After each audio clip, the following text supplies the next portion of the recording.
Hey everyone, and welcome back for another deep dive Today, we're going to be stepping into a world of tiny toes and intricate joints.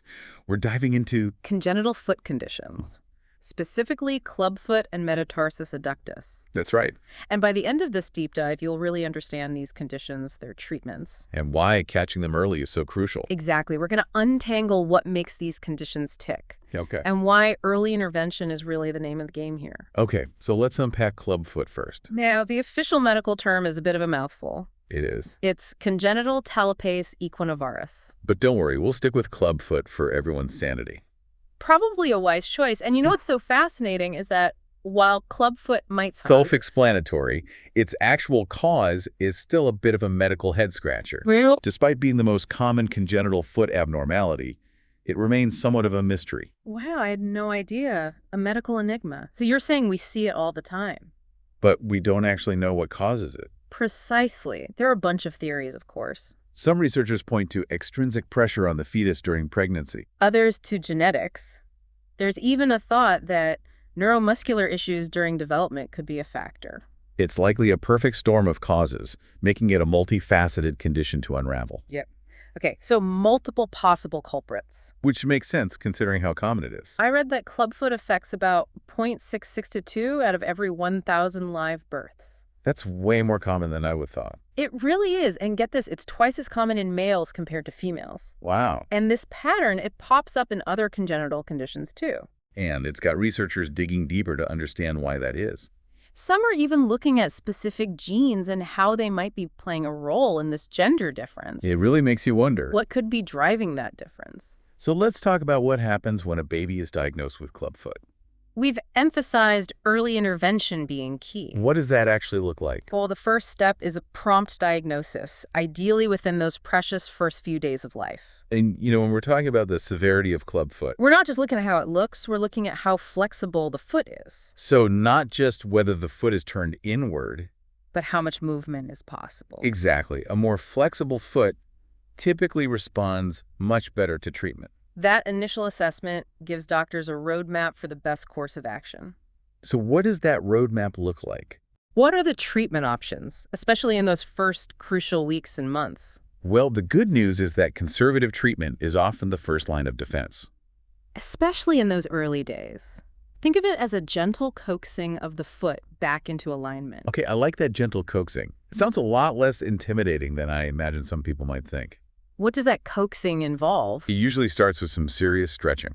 To loosen those tight tissues. From there, it can progress to something called serial casting, I've heard of serial casting. but never really understood what it meant. Paint us a picture. Imagine this. The doctor carefully manipulates the baby's foot into a more natural position. And then applies a cast to hold it there. This isn't a one-and-done deal, though. They repeat this process over several weeks. Gently guiding the foot towards proper alignment with each new cast. So it's like a step-by-step straightening process. Using those casts to gradually nudge things in the right direction. You got it. It's a slower, steadier, and often less invasive way to achieve correction. And after the casting phase, what then? After the casting phase, you might see babies sporting a Denis Brown bar. Or an ankle-foot orthosis, which is also known as an AFO. Ah, yes, AFOs. You know those little boots or braces you sometimes see babies wearing? What role do those play? You know it. Those boots or bars are crucial. They're like little guardians, helping to maintain the corrected position while the baby's bones and tissues are still developing. Think of them as a safeguard against the foot drifting back to its original position. So it's like a team effort. The casts do the initial work. And then the AFOs swoop in to hold the fort down while everything continues to grow and strengthen. That's a great way to put it.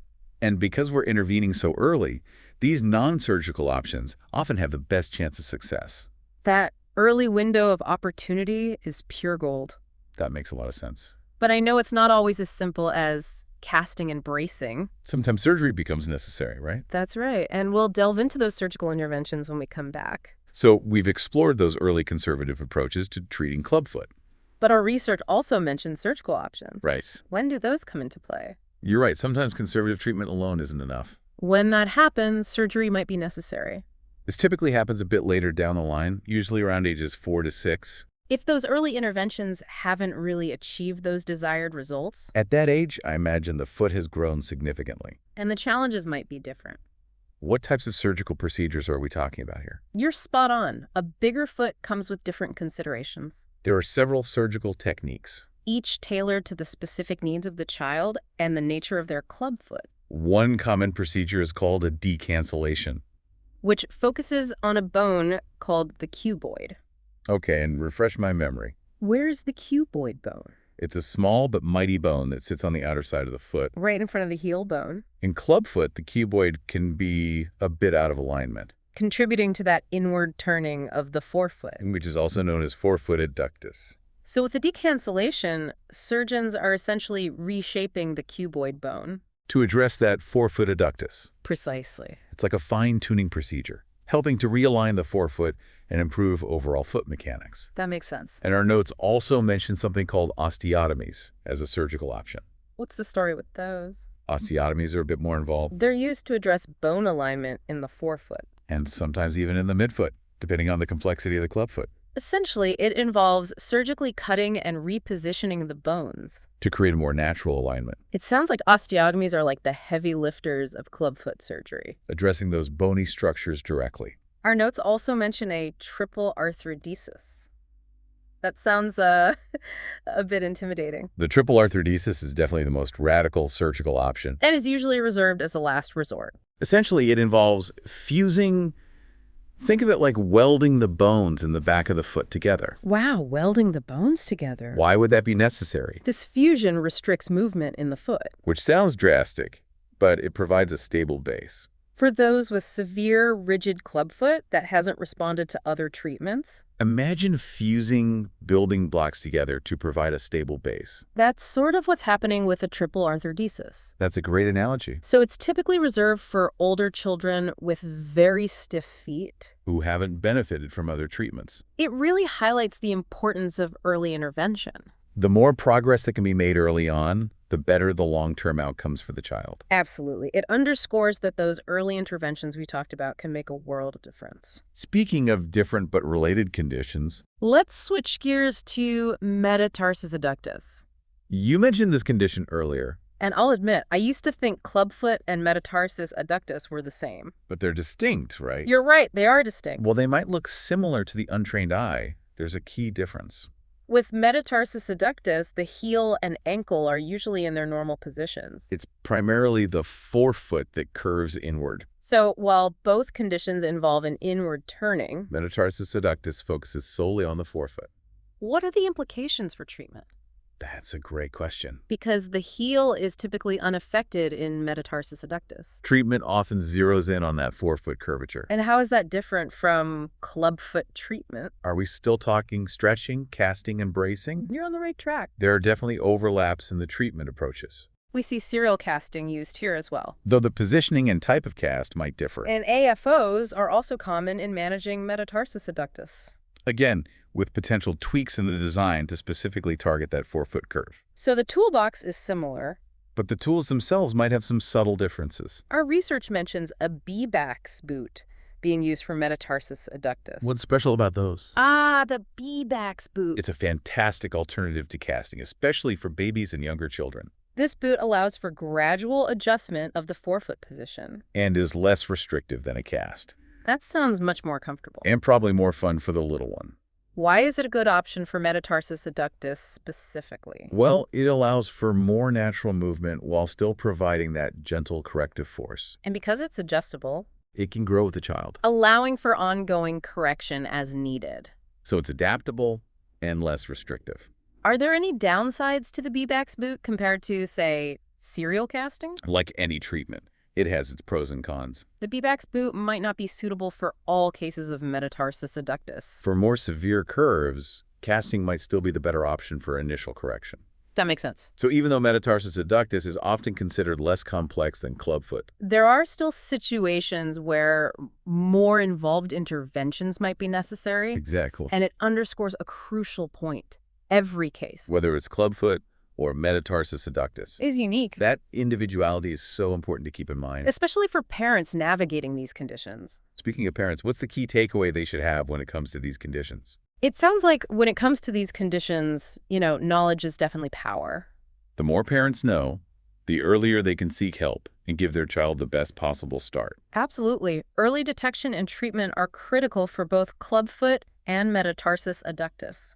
And that's why awareness of these conditions isn't just for orthopedic specialists. It's important for pediatricians, general practitioners, nurses, midwives. Anyone who might be that first point of contact for new parents. It's a true team effort, especially in those early days and weeks. You know what's really struck me during our deep dive today? Is the importance of, a multifaceted approach to treatment. It's not a one-size-fits-all situation. Right. It's a combination of techniques, careful monitoring, adjustments along the way. You've hit the nail on the head.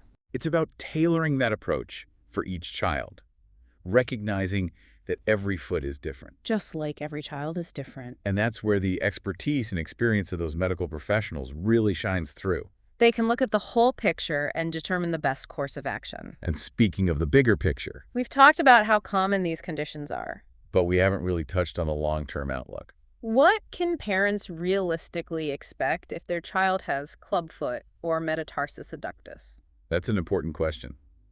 The good news is, with early intervention and appropriate treatment, Most children with these conditions go on to live completely normal, active lives. they can run, jump, play sports, you name it. That's so reassuring to hear. But I imagine there might still be challenges along the way. Of course, every child is different. And some might require additional treatment or have a slightly different journey, Some children might need to wear orthotics for a longer period. while others might need, occasional checkups to monitor their progress.